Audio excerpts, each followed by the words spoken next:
Hello, my name is Opal. I am one of your wild worship facilitators, and I am coming at you today just to do a very short wild devotion, to take a couple of moments outside. Today I am coming at you from the property of First United Methodist Church, Omaha, which is an absolutely gorgeous property. There's a labyrinth back here, gardens. I'm currently sitting in the gazebo. It is incredible, but I wanted to just take a couple of moments to read a prayer for you, a poem I found that I really love, and then just take a moment to go over some of our listening agreements and wish you a wonderful day. So let's start with a prayer. I wanted to start with a prayer from this book of Earth Prayers, and this one is written by Julian of Norwich, and it says, "Be a gardener, dig a ditch, toil and sweat, and turn the earth upside down, and seek the deepness, and water the plants in time. Continue this labor, and make sweet floods to run, and noble and abundant fruits to spring. Take this food and drink, and carry it up to God as your true worship." I thought that was beautiful because we are coming into Mother's Day weekend, and here in Omaha, Nebraska, we're often told, wait until after Mother's Day to plant unless you want it to freeze overnight. And that's a pretty good piece of advice to be given. So we're in a time of planting and growth and springing up and growing forward. So I thought that was a beautiful way to take a moment and remember that we are fruit bearers and that it is our job to steward the earth and carry that forward. Now, before I end on a poem today, I just want to take you through a couple of listening agreements. So at Wild Worship, we have these. You'll see these cards every single time we gather. They're usually on the table, front and back, and they just contain our listening agreements. And this is setting the tone for how we are going to create our safe and brave and authentic space. So the first one is we treat each other with kindness and respect. I think that one's pretty basic, but we listen, we talk to each other, and we always treat each other with the most basic human respect. The second one I really, really love because it says we are more than first impressions and will suspend assumptions. I think we as humans are very, very good at jumping to conclusions very quickly, jumping to our own assumptions in our brain, seeing something and drawing shortcuts. And we need to stop doing that. We need to stop assuming that our first impression is a valid impression and start taking the time to listen with raw openness and learn about each other. And that leads into our next one, which is just simply we will listen with compassion and curiosity. Instead of holding ourselves to our own ideologies and what is right and wrong, we listen to those in the space around us.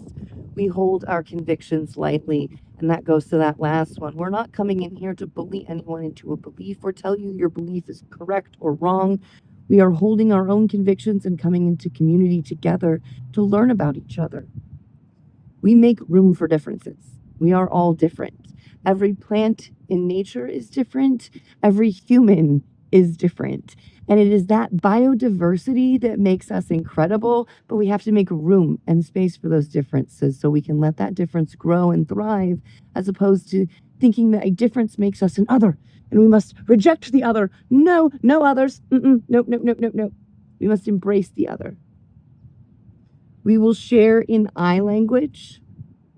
We will honor each other's unique ways to healing and don't presume to advise or fix each other. We all view life through our own lens. And while we often want to try and help other people fix their life, we cannot see their life clearly because we're not looking through their lens.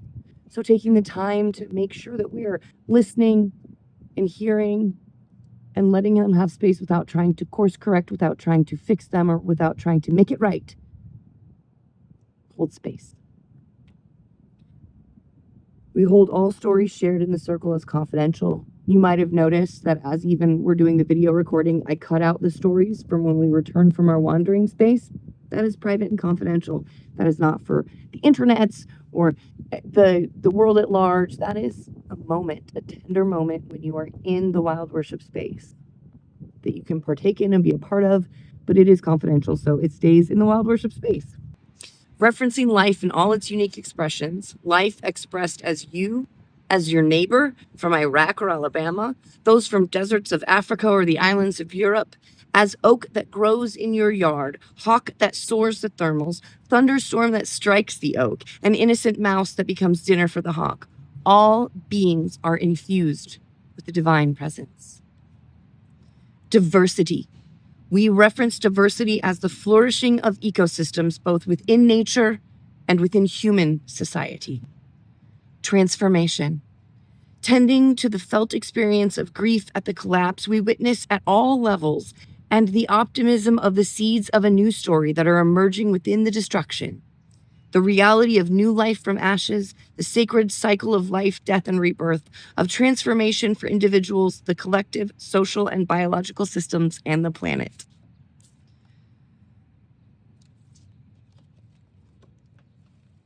And those are our listening agreements.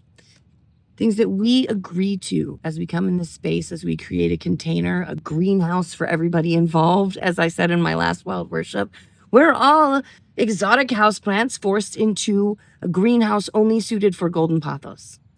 So in order to exist within the same space, we have to have our listening agreements. We have to listen to each other and find out how we best work together.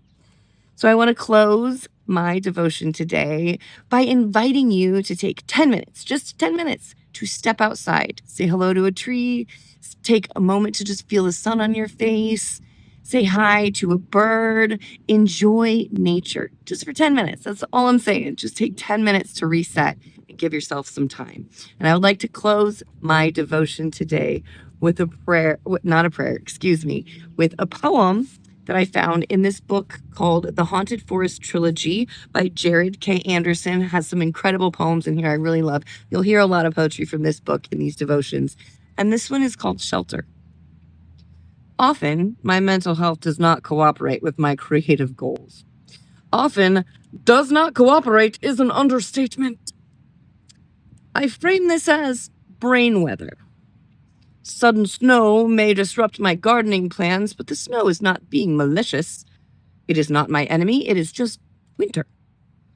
During my decades of storms, I have found that I can strengthen my shelters and sharpen my forecasts, but I don't steer the clouds. I find this metaphor helpful.